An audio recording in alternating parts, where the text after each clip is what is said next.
শিক্ষা প্রতিষ্ঠানে কমবে ছুটি, বাড়বে কর্মঘণ্টা।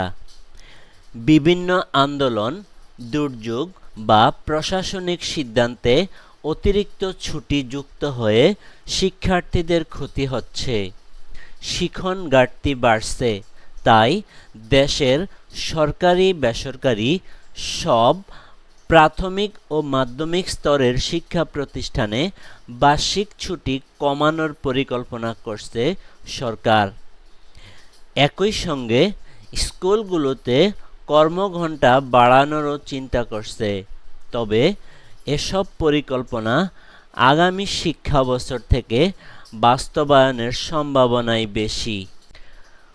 বর্তমানে প্রাথমিক ও মাধ্যমিক স্কুলে বছরে গড়ে ৭৬ দিন ছুটি দেওয়া হয়।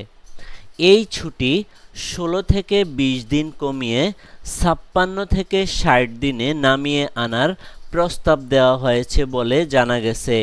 তবে আপাতত শনিবারের সাপ্তাহিক ছুটি বাতিল হচ্ছে না, শিক্ষা এবং প্রাথমিক ও গণশিক্ষা মন্ত্রণালয় সূত্রে এ তথ্য জানা গেছে।